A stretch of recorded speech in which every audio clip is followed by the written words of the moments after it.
Hello friends, good morning. നമ്മുടെ Kerala T V സീരിയലിലേക്ക് എല്ലാവർക്കും സ്വാഗതം. വൈജയന്തി അങ്ങനെ കമലയെ വിളിച്ചേക്കും. അപ്പോൾ കമല ചോദിച്ചു, എന്നെ ഇപ്പൊ അവിടുത്തെ പ്രശ്നമെന്നും എന്റെ വീട് അവളുടെ കയ്യിലായിരിക്കുകയാണെന്നൊക്കെ പറഞ്ഞിങ്ങനെ പറയണം. അപ്പോഴത്തേക്കും കമലയാണെങ്കിൽ ആണോ എന്നൊക്കെ ചോദിച്ചിരിക്കുക. അപ്പൊ അവളെ ഇപ്പൊ ഇവിടെ ഭരണമെന്നും അവളുടെ അധികാരമാണ് ഇപ്പൊ നടക്കുന്നത് എന്നൊക്കെ പറഞ്ഞ് തട്ടി വിടുമ്പോ, ദേ വൈജയ്, നീ വെറുതെ അതും ഇതും പറയാൻ നിൽക്കല്ലേ കേട്ടോ. നോക്ക്, ബാലചന്ദ്രൻ അവളുടെ കയ്യിലായില്ലേ കമലെടുത്തി. എനിക്ക് ബാലചന്ദ്രനെ കാണാൻ അവകാശമില്ല, മിണ്ടാൻ അവകാശമില്ല. അതെല്ലാം ബാലചന്ദ്രൻ അവൾക്ക് തീരെഴുതി കൊടുത്തിരിക്കുക. ഇപ്പൊ ഞാൻ ആരാ ഇവിടെ എന്നൊക്കെ ചോദിക്കുമ്പം മിണ്ടാൻ പറ്റത്തില്ല എന്ന് നിന്നോട് ആരാ പറഞ്ഞ? നീ അങ്ങോട്ട് ചെന്ന് അങ്ങ് മിണ്ടണം. അങ്ങനെ പാടില്ലെന്നാ ഡോക്ടറുടെ കൽപ്പന. ഹാർട്ട് പേഷ്യന്റ് അല്ലേ, എന്നെ കാണുമ്പോ കലി ഇളകാണെങ്കിൽ ഞാൻ അടുത്തോട്ട് ചെല്ലരുതെന്നാ പറഞ്ഞതെന്ന കാര്യം വൈജ പറയുമ്പം, എന്നാ പിന്നെ നീ കുറച്ചുനാൾ മിണ്ടാതിരിക്കുക, എവിടം വരെ പോകുമെന്ന് നമുക്ക് നോക്കാം എന്ന് കമല പറയുമ്പം, ഇതങ്ങനെ വിട്ടുകൊടുക്കാൻ പറ്റത്തില്ല കമലയിടത്തി. ഇന്നലെ വന്ന വേലക്കാരി ഇപ്പൊ വീട്ടുകാരി ആയിരിക്കണം. ലോകത്ത് ആദ്യത്തെ സംഭവമായിരിക്കും ഇത്. അപ്പൊ നീ അമ്മയോട് പറയാൻ പറഞ്ഞു. അമ്മയും അതിന് അവളുടെ സൈഡല്ലേ, പിന്നെ എന്ത് ചെയ്യാനാണെന്ന് ചോദിച്ചു. സ്വന്തം മകളുടെ ജീവിതം തകരുന്നല്ലോ എന്നുള്ളതോർത്തല്ല അമ്മയുടെ വിഷമം. അലീനെ എങ്ങനെ താങ്ങി നിർത്തും എന്നോർത്തിട്ടാണെന്ന് പറഞ്ഞപ്പോ അമ്മയെ അവള് സുഖിപ്പിച്ച് നിർത്തിയിരിക്കുകയല്ലേ. അമ്മയുടെ ഇഷ്ടത്തിന് എന്നാ വേണമെങ്കിലും ചെയ്തു കൊടുത്തോളൂ എന്നൊക്കെ ഇങ്ങനെ കമല അന്നേരം വൈജയന്തിക്ക് പിരികേറ്റി കൊടുക്കുക. അമ്മയുടെ സുഖവാസം ഞാൻ നിർത്താൻ പോവാ, അടുത്ത ചെക്കപ്പിന്റെ സമയമായി, ഹോസ്പിറ്റലിൽ കൊണ്ടുപോയി നടുവിന്റെ ബെൽറ്റ് അഴിക്കും, എന്നിട്ട് നേരെ അങ്ങോട്ടങ്ങ് കൊണ്ടുവിടുമെന്ന് വൈജ പറയുമ്പം, ഇങ്ങോട്ട് കൊണ്ടുവിടാന്നോ എന്ന് കമല ചോദിച്ചു. കുറച്ചു നാളെ അവിടെ നിൽക്കട്ടെ എന്ന് പറയുമ്പോഴത്തേക്കും കമല വിട്ടു. ഇവിടെ അമ്മയ്ക്ക് സുഖം കൂടിപ്പോയി. അമ്മയെ കൊല്ലപ്പള്ളിയിൽ കൊണ്ടുവിട്ട് കഴിഞ്ഞാൽ പിന്നെ അമ്മയെ നോക്കാനാണെന്നും പറഞ്ഞ് അലീനെ ഇവിടെ നിർത്തേണ്ട ആവശ്യമില്ലല്ലോ എന്നൊക്കെ ഇങ്ങനെ വൈജ പറയണേ. അയ്യോ എന്ന് പറഞ്ഞ് കമല നിൽക്കും കേട്ടോ. അതിനാണല്ലോ അവളെ കൊണ്ടുവന്നതും തന്നെ എന്ന് ചോദിക്കും. അല്ല, അപ്പൊ ബാലചന്ദ്രന്റെ കാര്യം ആര് നോക്കൂന്ന് ചോദിച്ചു കമല. ഞാനല്ലേ ഇവിടെയുള്ളത്, അപ്പൊ നിനക്ക് ബാങ്കിലൊന്നും പോവണ്ടേ? അപ്പൊ ഞാൻ ലോങ് ലീവ് എടുക്കും, അത് കിട്ടിയില്ലെങ്കിൽ VRS എടുക്കും. ജോലി കളഞ്ഞിട്ടാണെങ്കിലും വേണ്ടില്ല, അവളുടെ കാര്യത്തിൽ ഞാനൊരു തീരുമാനം ഉണ്ടാക്കും എന്നൊക്കെ പറയുമ്പം, അത് അമ്മയെ ഹോസ്പിറ്റലിൽ കൊണ്ടുപോകാറായോ എന്ന് കമല ചോദിക്കും കേട്ടോ. അമ്മയ്ക്ക് സുഖമായെന്നേ, ഇല്ലെന്ന് അമ്മ വെറുതെ അഭിനയിക്കുന്നതാണെന്നൊക്കെ വൈജ കമലയോട് പറയും കേട്ടോ. സുഖപ്പെട്ടു എന്ന് പറഞ്ഞാൽ ഞാൻ അവളെ പറഞ്ഞയക്കുമല്ലോ, അതുകൊണ്ടാ അമ്മ ഇങ്ങനെ അഭിനയിച്ച് തകർത്തുകൊണ്ടിരിക്കുന്ന ഇവിടെ, അവളെ സപ്പോർട്ട് ചെയ്യാൻ വേണ്ടിയിട്ടേ. അന്നേരം അല്ല അതെ, എന്തിനും നീ കുറച്ചുകൂടി വെയിറ്റ് ചെയ്യ് വൈജയ് എന്ന് പറഞ്ഞ് കമല പറയും കേട്ടോ. ബാലചന്ദ്രനെ വെറുതെ വെറുപ്പിക്കണ്ട എന്ന് കമല പറയുമ്പം, ഇനി വെറുക്കാൻ എന്താ ഇരിക്കുന്നേ, എന്നെ അതിന് കണ്ടുകൂടല്ലോ, എന്റെ ശബ്ദം പോലും കേൾക്കണ്ട, ഇങ്ങനൊരു ഹാർട്ട് പേഷ്യന്റ് ലോകത്ത് ആദ്യം ആയിരിക്കും എന്നൊക്കെ പറയുമ്പോ, എന്നതാണേലും ദേ നീ നല്ലതുപോലെ ആലോചിച്ചിട്ട് ചെയ്താൽ മതി കേട്ടോ. അല്ലെങ്കിൽ ശരിയാവത്തില്ല. നമ്മള് ഒരാവേശത്തിന് എന്തെങ്കിലും കാട്ടിക്കൂട്ടിയിട്ട് അത് നമുക്ക് തന്നെ പാരയായിട്ട് വരരുതല്ലോ. അതാ ഞാൻ പറഞ്ഞത്. ഒരു കാര്യം ചെയ്യാം, ആലോചിച്ച് കുറച്ച് കഴിഞ്ഞിട്ട് എന്നെ നീ വിളിക്കാൻ പറഞ്ഞു. ശരി കമലയിടത്തി എന്ന് പറഞ്ഞ് ഫോൺ അങ്ങ് കട്ട് ചെയ്തു. അത് കഴിഞ്ഞിട്ട് കമല ഇങ്ങനെ അവരെനിക്കങ്ങ് കയറ്റാന്നുള്ള രീതിയിൽ അവിടെ നിൽക്കുക. ഇതെല്ലാം കഴിഞ്ഞതിന് ശേഷം പിന്നെ കാണിക്കുന്നത് ദേ നമ്മുടെ വൈജയുടെ വീട്ടിലേക്ക് ഒരാൾ വരിക. അത് ബാലചന്ദ്രന്റെ മാനേജർ. അദ്ദേഹം അകത്തേക്ക് കയറി വന്നു. അപ്പോൾ അലീന ചെന്നിട്ട് ചോദിച്ചു, ആരാന്ന് ചോദിച്ചു. അപ്പൊ ഞാൻ ഗോവർദ്ധൻ, സാറ് മുകളിലത്തെ റൂമിലുണ്ടെന്ന് പറഞ്ഞു. അപ്പൊ സാറിന് ഞാൻ മോളിൽ ചെന്ന് കണ്ടോളാന്ന് പറയുമ്പം, അല്ല സാറ് റെസ്റ്റിലാന്ന് പറഞ്ഞു. ഞാൻ പോയി നോക്കിയിട്ട് വരാം, സാറ് കുറച്ച് ടെൻഷനിലായതുകൊണ്ട് ചോദിച്ചിട്ട് മാത്രമേ ആരായാലും കയറി ചെല്ലാവൂന്നാ പറഞ്ഞിരിക്കുന്നത്. അപ്പൊ ഞാൻ അദ്ദേഹത്തിന്റെ ബ്രദറിലോയും കൂടിയാണെന്ന് പറയുമ്പം, അതറിയാം, പക്ഷെ സാറിന്റെ മക്കൾ പോലും അനുവാദം ഇല്ലാതെ അങ്ങോട്ട് ചെല്ലരുതെന്നാ പറഞ്ഞിരിക്കുന്നതെന്ന് പറഞ്ഞു. അപ്പൊ ഇദ്ദേഹം ഇങ്ങനെ അലീനെ നോക്കുക കേട്ടോ. ഞാൻ ഇപ്പൊ തന്നെ നോക്കിയിട്ട് വിളിക്കാമെന്നും പറഞ്ഞ് അലീനെ മുകളിലോട്ട് കയറിപ്പോയി. അപ്പോഴേക്കും നമ്മുടെ വൈദ്യ അങ്ങോട്ടേക്ക് വന്നു. ഇതാരാ ഗോവർദ്ധനോ എന്ന് ചോദിച്ചു. സാറെന്താ ഇപ്പൊ മുകളിലാണോ എന്ന് ചോദിച്ചു. പുതിയ ഭരണപരിഷ്കാരോ, ഗസ്റ്റ് റൂമിലാ താമസം, ഒറ്റയ്ക്ക്. അതന്നെ അങ്ങനെ എന്ന് ചോദിക്കുമ്പോൾ, ഞങ്ങൾക്ക് ആർക്കും അത് അറിഞ്ഞൂടാ, നേരിട്ട് കാണാൻ പോവല്ലേ, നീ തന്നെ ചോദിച്ചു നോക്കാൻ പറഞ്ഞു വൈജ. അപ്പൊ ഇയാളും ഇങ്ങനെ നിൽക്കുക കേട്ടോ. മുൻകൂട്ടി അനുവാദം വാങ്ങണോ കാണാൻ? ഇപ്പൊ അങ്ങനെയൊക്കെയാ. അലീനെ ചെന്ന് ബാലചന്ദ്രനോട് ചോദിക്കണം, ഇന്നയാള് കാണാൻ വന്നിട്ടുണ്ട്, കയറ്റി വിടണോന്ന്. ബാലചന്ദ്രൻ എസ് എന്ന് പറഞ്ഞാൽ മാത്രമേ ഗോവർദ്ധന് കാണാൻ പറ്റത്തുള്ളൂ. നോ എന്നാണ് പറയുന്നതെങ്കിൽ ഗോവർദ്ധന് വന്നതുപോലെ തിരിച്ചു പോകാം. ഇത് എന്ന് മുതൽ തുടങ്ങിയതാ ചേച്ചി? ഹോസ്പിറ്റലിൽ നിന്ന് വന്നതിന് ശേഷമാണെന്നും ഇതൊക്കെ എവിടുത്തെ പരിഷ്കാരമാണെന്ന് ചോദിക്കണം കേട്ടോ നീ. അപ്പൊ ഞാനൊന്ന് ചെല്ലട്ടെ, നീ കയറി ചെല്ല്, അവളുടെ അനുവാദത്തിനൊന്നും നിൽക്കണ്ടെന്നും പറഞ്ഞുകൊണ്ട് നമ്മുടെ വൈജ ഗോവർദ്ധനെ പറഞ്ഞു വിടുക. ആ സമയത്ത് അലീന അവിടെ ചെന്നു. അലീന അവിടെ ചെന്നിട്ട് ഇങ്ങനെ ഒരാൾ വന്നിട്ടുണ്ടെന്നുള്ള കാര്യം പറഞ്ഞു, കയറ്റി വിടാനും പറഞ്ഞു. അപ്പോൾ അദ്ദേഹം അവിടെ വന്ന് നിൽക്കുക.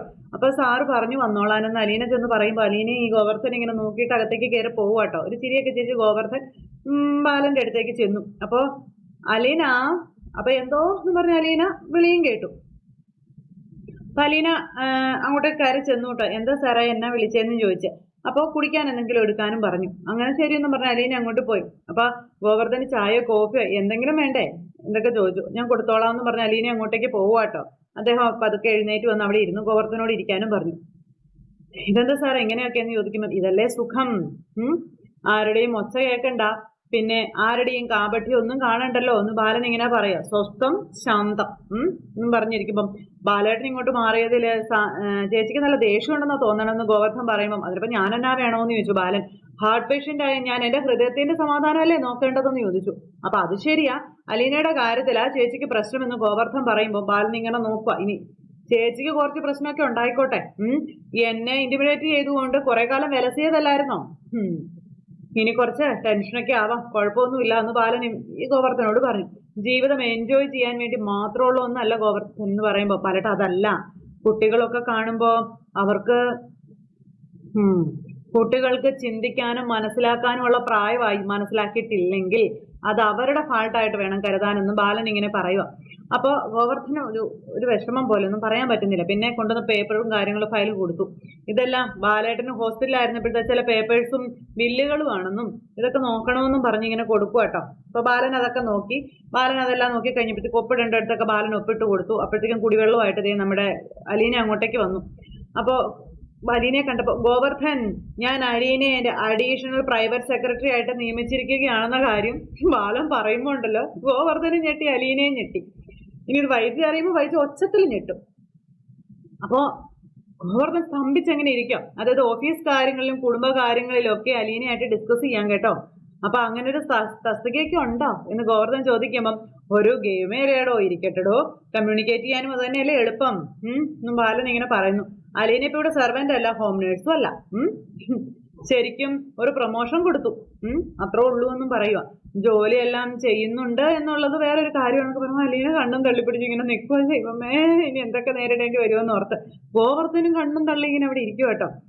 അപ്പൊ വേറൊന്നു കൂടിയുണ്ട് ഗോവർദ്ധൻ, എന്റെ മാത്രം നിർബന്ധത്തിലാണ് ഇപ്പൊ അലീന ഇവിടെ നിൽക്കുന്നത് എന്നും ബാലൻ ഇങ്ങനെ പറഞ്ഞിട്ട്, ഇതെല്ലാം കൂടെ ചേരുമ്പോൾ എനിക്ക് ഒന്നേ പറയാനുള്ളൂ, അഡീഷണൽ പ്രൈവറ്റ് സെക്രട്ടറി.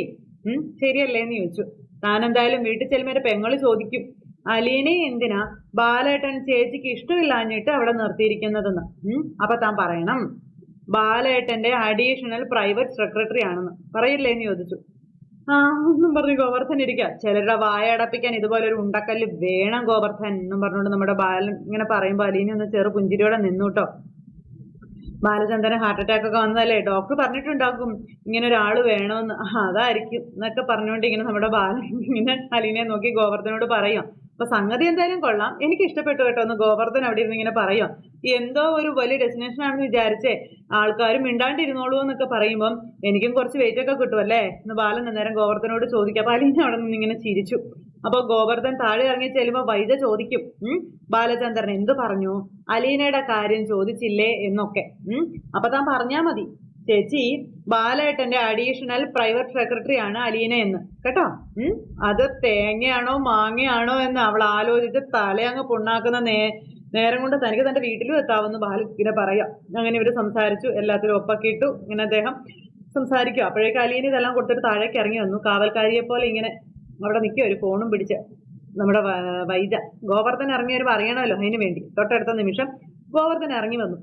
ഗോവർദ്ധൻ ചോദിച്ചോന്ന് ചോദിച്ചു. ഞാൻ ചോദിച്ചു ചേച്ചി.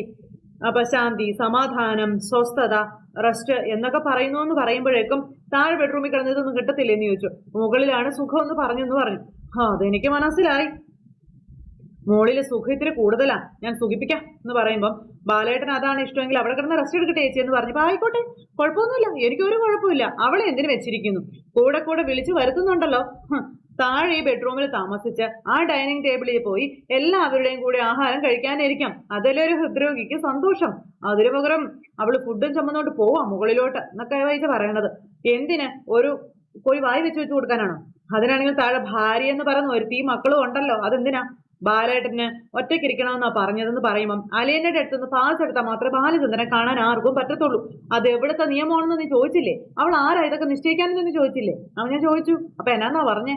അത് തന്നെ അലീന ബാലേട്ടന്റെ അഡീഷണൽ പ്രൈവറ്റ് സെക്രട്ടറി ആണെന്ന് പറഞ്ഞെന്ന് പറയുമ്പോഴത്തേക്കും എന്നാ ഒന്നുകൂടെ പറഞ്ഞേ. അഡീഷണൽ പ്രൈവറ്റ് സെക്രട്ടറി എന്നാ പറഞ്ഞതെന്ന് പറയുമ്പോഴത്തേക്കും വൈദ്യൻ ഞെട്ടി. ഇപ്പൊ എന്തായാലും ബാലേട്ടനുമായിട്ട് പ്രശ്നത്തിനൊന്നും പോകരുത്, അടുക്കാതിരിക്കുന്നതാണ് നല്ലത്, ഷോക്ക് അടിക്കും. എന്നാ പിന്നെ ഞാൻ പോട്ടെ എന്ന് പറഞ്ഞുകൊണ്ട് അദ്ദേഹം അങ്ങ് പോയിട്ടോ. അദ്ദേഹം അങ്ങ് പോയി കഴിഞ്ഞപ്പോഴത്തേക്കും ബബിത ഇത് കേട്ടോണ്ട് കയറി വരുമോ. ബബിത ഇങ്ങനെ അന്തം വിട്ട് നോക്കി ഇങ്ങനെ നിൽക്കുന്നു, അമ്മയും അന്തം വിട്ട് നിൽക്കുന്നു. അപ്പൊ എന്താ അമ്മയെ ഗോവർദ്ധനങ്ങൾ എന്താ പറഞ്ഞിട്ട് പോയെന്ന് ബബിത ഒന്ന് വൈജോട് ചോദിക്കുക. അലീനയെ അഡീഷണൽ പ്രൈവറ്റ് സെക്രട്ടറി ആയിട്ട് നിയമിച്ചിരിക്കുകയാണെന്ന് ബാലചന്ദ്രന്റെ. അപ്പോ അച്ഛനാരാ എന്ന് നമ്മുടെ ബബിത ചോദിച്ചു. ഇതിന് ഞാനൊരു അവസാനം കണ്ടിട്ടേ ഉള്ളു ബാക്കി കാര്യം. ആഹാ, വൈജയന്റെ വെറും പൊട്ടിയാക്കാൻ നോക്കുന്നോ എന്നും പറഞ്ഞുകൊണ്ട് വൈജയ് ഇങ്ങനെ അവിടെ നിൽക്കുക കേട്ടോ. ബബിത ഇങ്ങനെ കണ്ണും മിഴിച്ച് ഇങ്ങനെ അവിടെ നിൽക്കുന്നു. ഈ സമയത്ത് അലീന ഫുഡുമായിട്ട് ബാലന്റെ അടുത്തേക്ക് കയറി പോവുക. അപ്പോഴേക്കും നിക്കടി അവിടെ എന്നും പറഞ്ഞുകൊണ്ട് വൈജയ് ചെന്നു. അലീന തിരിഞ്ഞ് എന്നാന്ന് ചോദിച്ചു നിൽക്കുക. ഇന്നും കൂടി ഉള്ളു നിന്റെ അഴിഞ്ഞാട്ടം, നിന്നെ ഞാൻ ശരിയാക്കി തരാം എന്ന് വൈജയ് പറയാ. നീ കരുതി ഇരുന്നോളാനും അലീനയോട് പറഞ്ഞിട്ട് അവിടെ നിന്ന് അങ്ങ് പോവുക കേട്ടോ.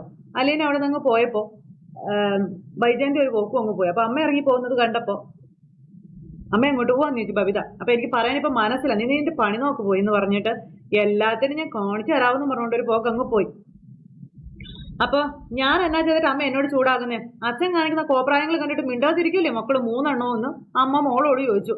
ഇത് ശരിയാണോ അച്ഛ എന്ന് ചോദിക്കാൻ ഒരെണ്ണത്തിന് നാവുണ്ടോ എന്ന് ചോദിച്ചു. പഴം വിഴുങ്ങികളെന്നും പറഞ്ഞുകൊണ്ട് ഇങ്ങനെ ദേഷ്യപ്പെടുക കേട്ടോ. അങ്ങനെ അതും പറഞ്ഞ് മകളെ വൈദ്യ പേടിപ്പിക്കുന്നത് അലീന അവിടെ നിന്ന് കേൾക്കുക. വൈദ്യ എന്നിട്ട് ഒരു പോക്ക് അങ്ങ് പോയി, കാറെ കയറി തന്നെ വണ്ടി എടുത്തോണ്ട് ഒരു പോക്ക്. ബബിത അന്നേരം അലീനെ ഇങ്ങനെ തുറച്ചു നോക്കുക. അലീനയാണെങ്കിലോ വിഷമിച്ച് ഇങ്ങനെ ബബിതയെ നോക്കി നിൽക്കുന്നു. ഇത് കഴിഞ്ഞപ്പോഴത്തേക്കും അലീന നേരെ മുത്തശ്ശേരി അടുത്തേക്ക് വന്നു. അപ്പൊ വൈജയന്തി എന്ത് അടിയെന്ന് ചോദിച്ചപ്പോഴത്തേക്ക് പുറത്തേക്ക് പോയെന്ന് പറഞ്ഞു. ബാലചന്ദ്രൻ ഇല്ലാത്തപ്പോ മൂന്ന് കടയിലെ കാര്യങ്ങൾ ഗോവർദ്ധനാ നോക്കുന്നത്. അവൻ വന്നേച്ച് പോയോ എന്ന് ചോദിച്ചു കേട്ടോ. പോയെന്ന് പറഞ്ഞു. എന്തൊക്കെയോ കടലാസൊക്കെ സാറിനെ കൊണ്ട് ഒപ്പിടിക്കുന്നത് കണ്ടായിരുന്നു എന്ന് പറയുമ്പം ഇനിയിപ്പോ കുറെ ദിവസത്തേക്ക് അങ്ങനെയൊക്കെയല്ലേ പറ്റത്തുള്ളൂ എന്ന് പറയാം. മാഡം എന്തിനാ പോയത് എന്നിങ്ങനെ ചോദിക്കുമ്പോ എങ്ങോട്ടാ പോയെന്നും എല്ലാം പറഞ്ഞു. വഴക്കിട്ട് ഇറങ്ങി പോയതെന്ന് പറഞ്ഞു കേട്ടോ. വഴക്കിട്ടോ, സാറിനോടും എന്നോടും വഴക്കിട്ട്. ഞാനല്ലേ മേഡത്തിന്റെ ശത്രു, അവൾ എങ്ങോട്ടാ പോയെന്ന് അറിയത്തില്ലല്ലോ. അപ്പൊ അതൊന്നും എനിക്ക് അറിഞ്ഞൂടാ, കാർ എടുത്തോണ്ടാ പോയേ എന്നിങ്ങനെ നമ്മുടെ അലീന പറയുക കേട്ടോ. അപ്പൊ നിന്നോടൊന്നും പറഞ്ഞിട്ടില്ലേ? പറയാണ്ടാണോ പോയെ? പറഞ്ഞു, തിരിച്ചു വരുമ്പോ നിന്നെ ശരിയാക്കി തരാന്നാ പറഞ്ഞതെന്ന് അലീന ഇങ്ങനെ പറയുക. അപ്പൊ നീ എന്നാ ചെയ്തിട്ടാടി എന്ന് ചോദിക്കുമ്പം എനിക്ക് അറിഞ്ഞൂടാ മുത്തശ്ശി, എന്നെ കാണുമ്പോ തന്നെ മേഡത്തിന് കലി അളകുക, ഞാൻ എന്ത് തെറ്റാ ചെയ്തേന്നൊക്കെ ഇങ്ങനെ അലീന മുത്തശ്ശിയോട് ചോദിക്കാം. പോയച്ചു വരട്ടെ, അവള് നിന്നെ എന്നാന്ന് ചെയ്യാനാ? ഒന്നും ചെയ്യാനില്ല എന്ന് മുത്തശ്ശി അലീനയോട് പറയാം. പക്ഷെ അലീനയ്ക്ക് ഭയങ്കര പേടി, വെപ്രാളം, ടെൻഷൻ. തൊട്ടടുത്ത നിമിഷം പിന്നെ വൈജയന്തിയെ കാണിക്കുന്നത്. വൈജയന്തി നേരെ പോയത് കമലയുടെ അടുത്തേക്കാണ്. അപ്പൊ അവിടെ ചെന്ന് കഴിഞ്ഞപ്പോഴത്തേക്ക് ഹരി അവിടെ നിൽപ്പുണ്ട്. നീ എന്നാടാന്ന് കോളേജിൽ പോകത്തെന്ന് ചോദിച്ചപ്പോ ഇന്ന് ഹോളിഡേ അല്ലേ, പബ്ലിക് ഹോളിഡേ. ശരിയാണല്ലോ, ഞാനതങ്ങ് മറന്നു എന്ന് പറഞ്ഞ് വൈജ കയറി ചെല്ലുക. ക്ലാസ് ഉള്ളപ്പോ അത് കട്ട് ചെയ്യുന്നവനോടാ ക്ലാസ് ഇല്ലാത്തപ്പോ കോളേജിൽ പോയില്ലേ എന്ന് ചോദിക്കുന്നത്. മൈ മിസ്റ്റേക്ക് എന്നും പറഞ്ഞുകൊണ്ട് വൈജ. ആന്റി എനിക്കിട്ട് ചവിട്ടിയതാണെങ്കിലും പറഞ്ഞത് എന്തായാലും കറക്റ്റാ കേട്ടോ. കോളേജില് സമരമാണെങ്കിൽ എനിക്ക് വലിയ ഇഷ്ടാ ക്ലാസ്സിൽ പോകാനേ. അന്നേരം നിന്റെ അമ്മ എന്തിയേ?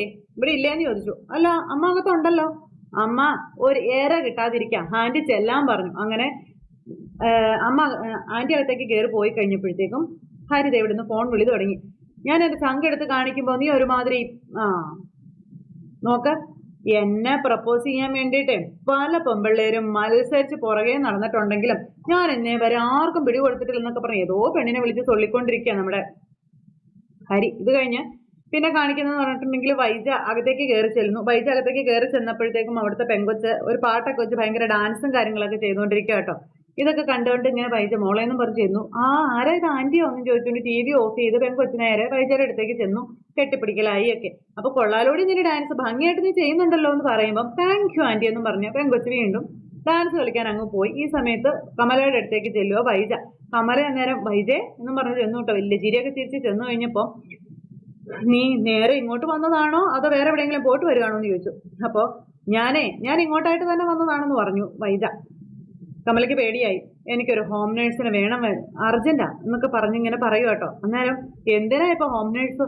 അത് പിന്നെ അവിടെ ഒരെണ്ണം ഉള്ളത് പോരെ നിനക്ക്, അവളെ പറഞ്ഞു വിടാനാ, അവള് 4 പേരുടെ ഗുണമുണ്ടല്ലോ എന്നൊക്കെ പറഞ്ഞു. എന്താ വൈജ കാര്യം എന്ന് ചോദിച്ചു. നിനക്ക് അവക്ക് പ്രമോഷൻ കൊടുത്തു ബാലചന്ദ്രൻ. ഇനി മുതൽ വീട്ടുജോലി ഒന്നും അവള് ചെയ്യണ്ട, ബാലചന്ദ്രന്റെ അമ്മയുടെയും കെയറിങ് മാത്രം മതി. ഈ പ്രമോഷൻ കിട്ടാൻ അവളാരാ? സർക്കാർ ഉദ്യോഗസ്ഥയോ? അതിനേക്കാളും വലുതാ, അഡീഷണൽ പ്രൈവറ്റ് സെക്രട്ടറി. എന്തോന്നാ പറഞ്ഞേ? നമ്മള് പറഞ്ഞേ ബാലചന്ദ്രന്റെ അഡീഷണൽ പ്രൈവറ്റ് സെക്രട്ടറി. അപ്പോഴത്തേക്കും കമല നിന്നൊരു ഒറ്റ ചിരിയായിരുന്നു. അപ്പൊ വൈദ്യ ഇങ്ങനെ അന്തം വിട്ട് കുന്തം വിഴുങ്ങി ഇങ്ങനെ നിൽക്കുന്നിടത്ത് ഇന്നത്തെ കഥ അവസാനിച്ചു. അപ്പൊ എല്ലാവരും കാത്തിരുന്ന് കാണണേ. എല്ലാവർക്കും നല്ലൊരു ദിവസം ആശംസിക്കാട്ടോ. എല്ലാവരും തരുന്ന സപ്പോർട്ടിനും സ്നേഹത്തിനും ഒത്തിരി നന്ദി ഹൃദയത്തിന്റെ ഭാഷയിൽ അറിയിക്കുന്നു. അടുത്ത സൂപ്പർ ഹിറ്റ് കഥയുമായി കാണുന്നത് വരെ എല്ലാവർക്കും നന്ദി. അതോടൊപ്പം നമ്മുടെ ചാനൽ ആദ്യമായിട്ട് കാണുന്നവരുണ്ടെങ്കിലും സബ്സ്ക്രൈബ് ചെയ്യണേ. തൊട്ടടുത്ത് കാണുന്ന ബെൽ ബട്ടൺ അമർത്തി കഴിഞ്ഞിട്ടുണ്ടെങ്കിൽ നമ്മുടെ വീഡിയോസ് എളുപ്പത്തിൽ കാണാൻ കഴിയുന്നതായിരിക്കും. അപ്പൊ എല്ലാവർക്കും ടാറ്റാ.